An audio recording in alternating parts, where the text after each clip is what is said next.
Damos la bienvenida a la doctora Pamela Aguirre. Ella es directora del Observatorio Jurídico Social de la Universidad de Espíritu Santo. Doctora Aguirre, bienvenida. Quisiéramos conocer su punto de vista sobre este proyecto que se ventila, se lo trata, se analiza ya en la Asamblea Nacional.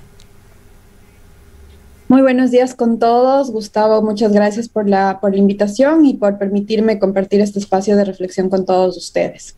En efecto, como ya se mencionó y como fue un hecho que fue público y notorio, el presidente de la República, el día que asumió funciones, decidió enviar este proyecto de libre expresión, calificado por algunos como minimalista, habida cuenta de que tiene un articulado bastante corto, deroga muchas normas que se encontraban vigentes bajo la vigencia de la Ley de Comunicación y pretende establecer un sistema de mayor debate, un sistema en el que el debate público sea robusto.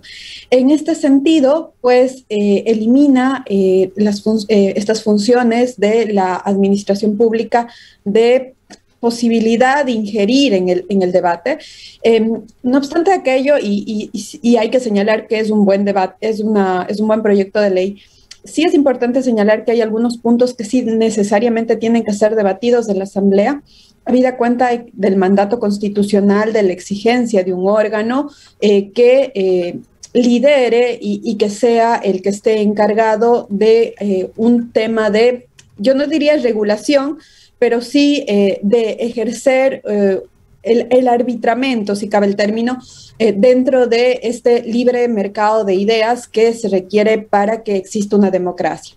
Por otro lado, también es importante señalar que sí, en el proyecto falta la rectificación, y la rectificación no puede ser entendida exclusivamente solo cuando existe un perjuicio, sino también es necesario, por ejemplo, cuando la información es inexacta. Y esto no tiene nada que ver con coartar la libertad, es más, se entiende justamente que por el proceso comunicativo que va de igual manera de acelerado que la vida, pueden existir inexactitudes, pero sí que es necesario hacer este tipo de correcciones.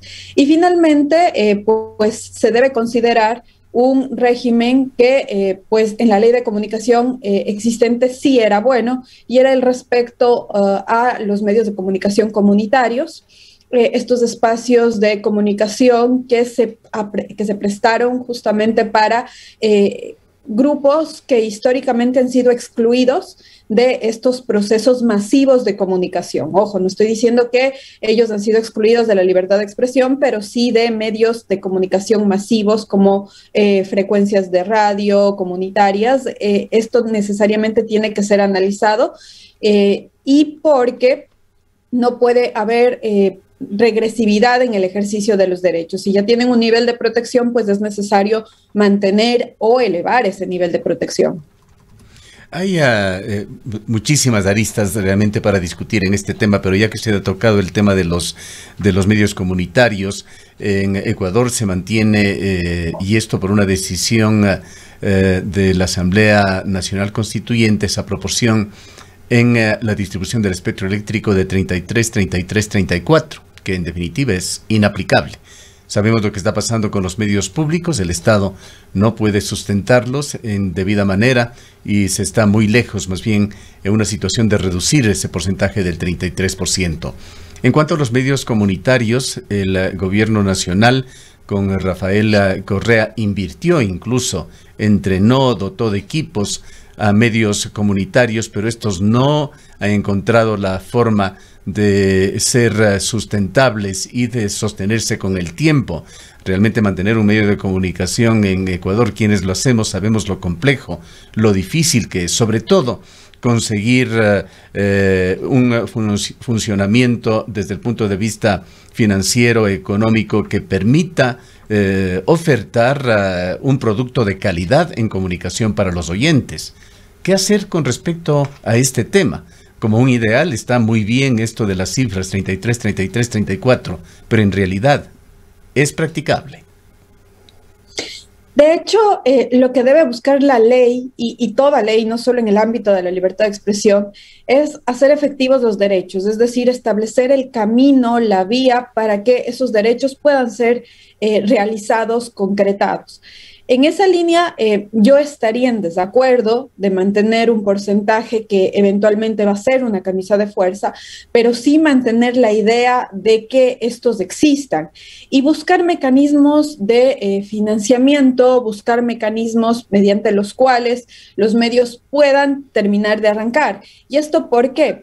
Porque al final del día, cuando hablamos de libertad de expresión, hablamos de esta idea, de este debate, debate público robusto, es necesario tener una pluralidad de voces que permitan informarse y permitan a la ciudadanía tomar la información que consideran, estiman, que verifican y que contrastan, se adecúa a sus estándares, a su nivel, a su educación, a lo que quieren escuchar, a lo que quieren ver, por lo que optan, libertad.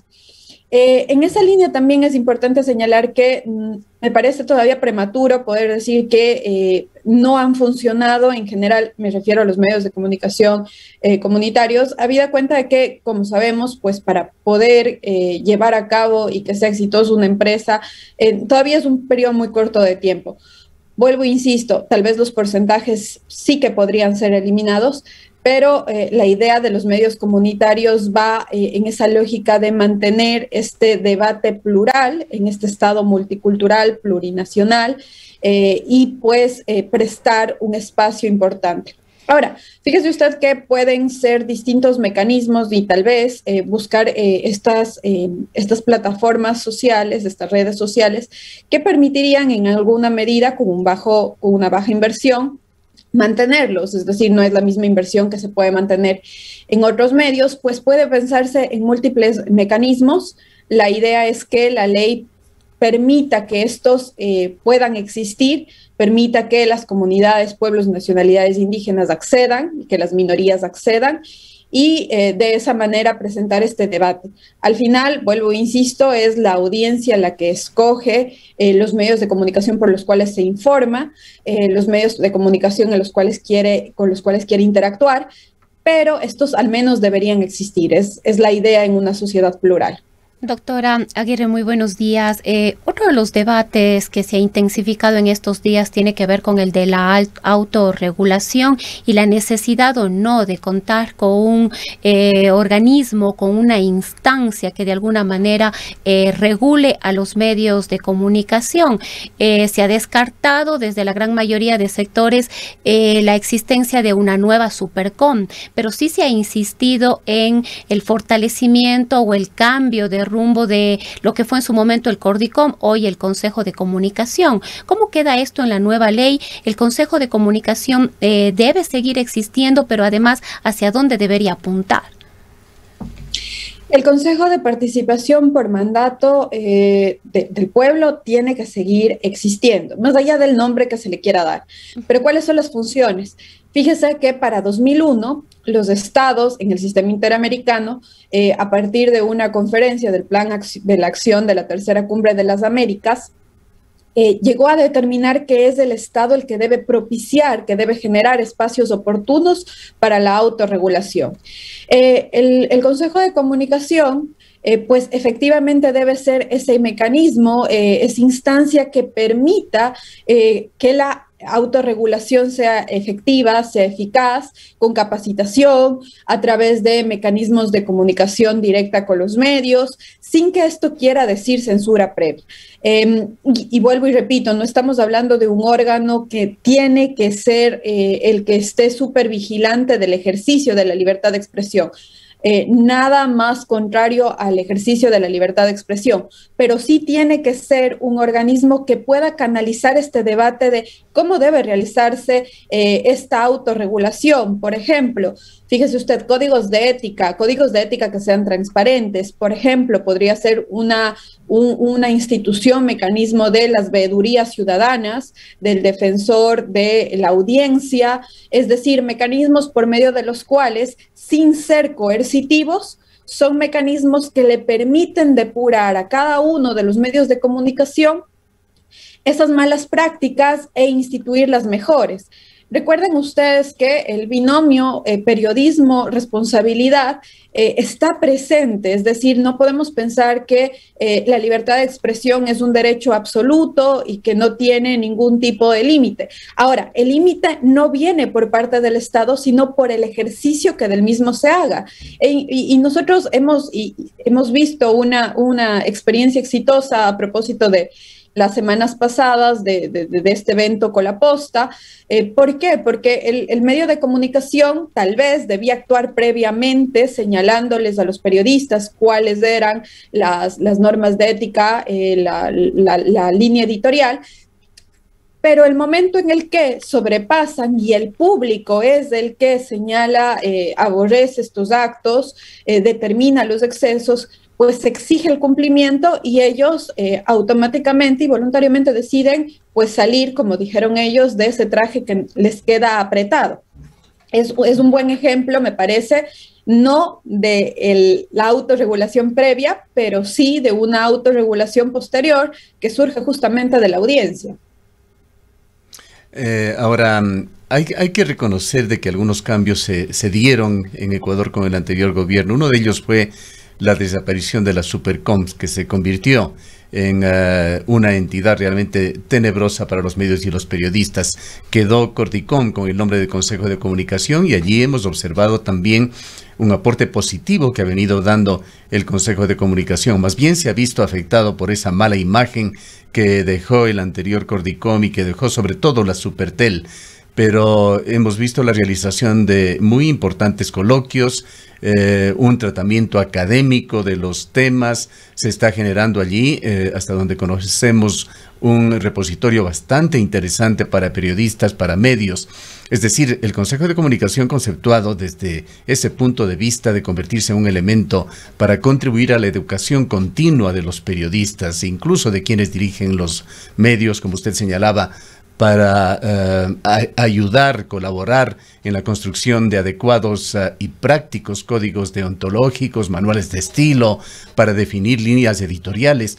Ese papel sí es bienvenido y sería muy bienvenido, pero no la de aquellos policías listos a encontrar los defectos en los medios de comunicación para castigarlo.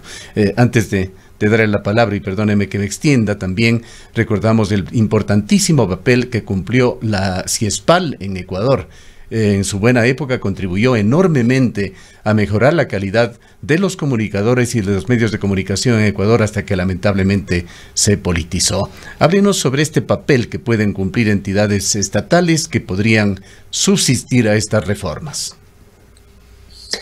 Claro, y como señalaba Gustavo, justamente es ese rol canalizador de ese debate. Al final del día es la idea de que sea ese facilitador para que medios de comunicación, periodistas puedan establecer de manera clara y transparente estos mecanismos de autorregulación. Y ojo, también es importante señalar que la autorregulación no significa un libertinaje del ejercicio de este derecho, porque los mecanismos de responsabilidad ulterior estarían presentes cuando hay una lesión real sobre un derecho de alguna persona. Ojo, muchas veces se entiende que la autorregulación, o se quiere vender la errada idea que la autorregulación va a permitir que pues a través de la libertad de expresión se desnaturalicen otro tipo de derechos, como por ejemplo el honor y el buen nombre, y nada menos cierto que esto. Vuelvo y repito, lo que pasa es que con la autorregulación, pues cuestiones que nos puedan parecer incómodas, que no nos gusten, que sean inclusive obscenas, a criterio de muchas personas, pueden seguir subsistiendo, pero claro, obviamente esto en el marco de esta autorregulación y de esta clara línea editorial en la que los medios deberían comprometerse. La autorregulación también requiere un compromiso férreo de medios y periodistas al transparentar y hacer claras e identificables líneas editoriales, al hacer claros e identificables, por ejemplo, estos códigos deontológicos que nos permitan conocer además cuáles son los límites y los autolímites que estos periodistas, y en este en esta empresa mediática se estén dando. Entonces, por ahí el Consejo, creo, es esta instancia que, como señalaba, hace más de 20 años ya se determinó por parte de esta cumbre de los estados y la CIDH, que debe facilitar esta autorregulación y, de hecho, pues, como usted bien lo ha señalado, ha sido un canalizador importante de estos mecanismos. ¿Por dónde piensa usted debe transitar este debate, esta discusión, que sobre todo involucra en este momento a los legisladores ecuatorianos? A ver, de hecho, esta ley de mínimos es adecuada y se encuentra conforme a los sistemas internacionales de protección de los derechos, en específico al Sistema Interamericano de Derechos Humanos, que tiene un estándar de protección mucho mayor de la libertad de expresión que el sistema universal.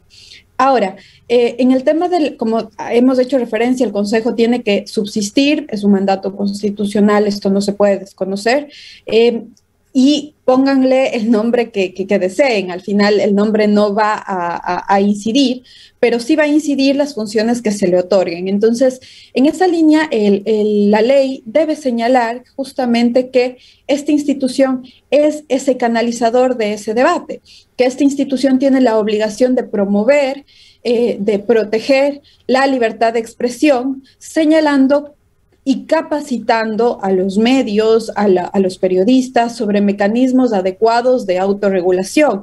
Podría ser también ese espacio del foro de los periodistas en los cuales pues se propongan ideas, se transparenten líneas editoriales, a la suerte de un registro.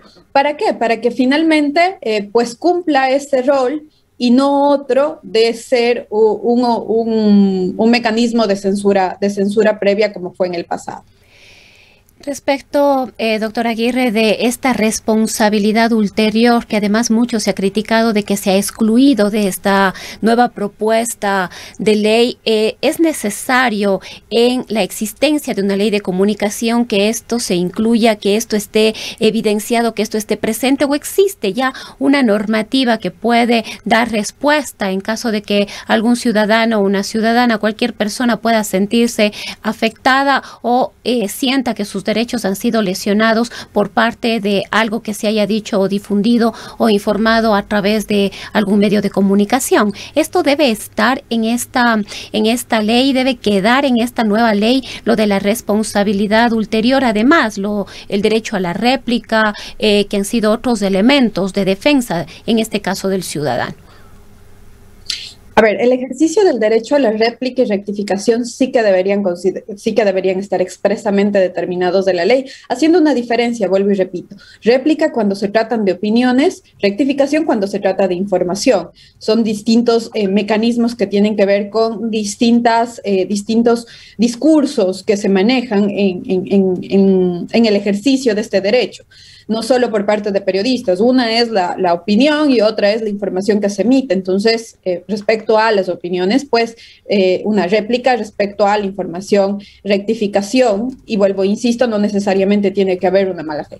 Ahora, lo que es necesario incluir en la libertad de expresión mecanismos de la correspondiente responsabilidad ulterior, no. ¿Y esto por qué? Porque el ordenamiento jurídico ya prevé varias acciones justamente cuando existe una transgresión a los derechos. Ojo, la responsabilidad ulterior no es un invento ni de la ley de comunicación ni de la ley de libre expresión, es el ejercicio y la consecuencia consustancial del ejercicio de libertad de expresión, y esto se encuentra previsto en el propio artículo 13 de la Convención Americana sobre Derechos Humanos, en el artículo constitucional que establece este derecho. Pero claro, la responsabilidad ulterior solo puede darse a través de una decisión judicial. Ahí nosotros tenemos claramente un juez, un tercero imparcial, que evalúa el real daño, la real afectación al ejercicio de un derecho constitucional y a esa ponderación que tiene que hacer respecto a si la libertad de expresión, en este caso, fue ejercida de una manera que afecta de manera desproporcional a otros derechos, en específico honra y buen nombre. Entonces, esto no necesariamente tiene que constar en la ley porque ya es un efecto consustancial al posible ejercicio abusivo que pueda darse y ya hay acciones en nuestro ordenamiento jurídico. Por ejemplo, daño moral en el ámbito civil o en el ámbito penal. Nosotros tenemos la figura de las injurias. Es decir, los jueces son aquellas autoridades que podrían identificar este uso excesivo o el ejercicio que lesiona otros derechos, pero no autoridades administrativas. Sí, ahí es importante tener presente que en el tema de responsabilidad ulterior no podemos tener una autoridad administrativa que nos esté determinando este tipo de responsabilidad porque no le compete. Doctora Aguirre, aprovechando de que usted se encuentra activa en la academia, quisiéramos que nos ayude con una información. Había mencionado a la CIESPAL, que es el Centro Internacional de Estudios Superiores de Comunicación para América Latina. Lo último que recordamos es que la Contraloría determinó graves irregularidades en el uso de fondos públicos en CIESPAL en el periodo 2014-2017. René Ramírez estuvo allí en el centro, pues él presidía este organismo y con un jugoso sueldo de casi $6,000. Hasta allí lo que sabemos de CIESPAL. No sé si esta entidad se ha recuperado, se ha reestructurado.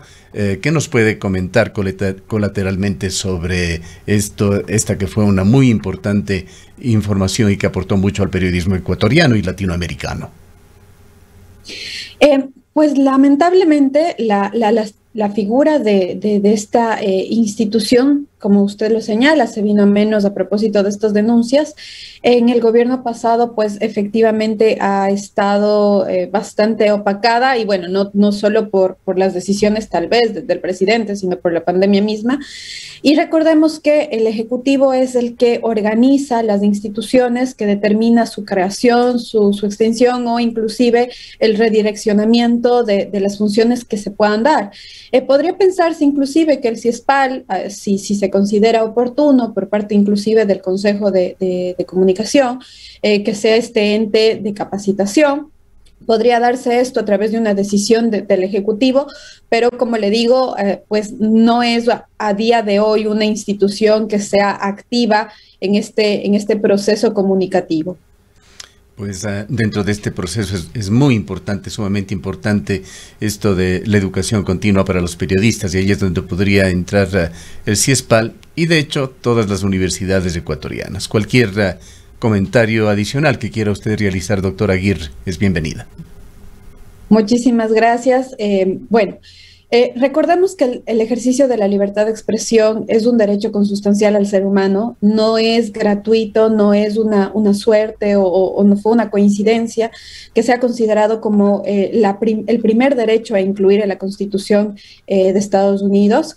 ¿Y esto por qué? Porque recordemos que la libertad de expresión nos permite comunicarnos con base justamente en esa necesidad del ser humano de difundir, de expresarse, de buscar y de recibir información.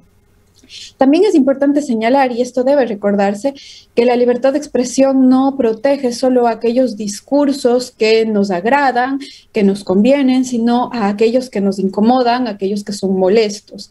En esa línea, aun cuando existan ejercicios que puedan ser disruptivos, ejercicios que podrían llegar y rayar el límite en la posible afectación de otros derechos, estos discursos se encuentran protegidos.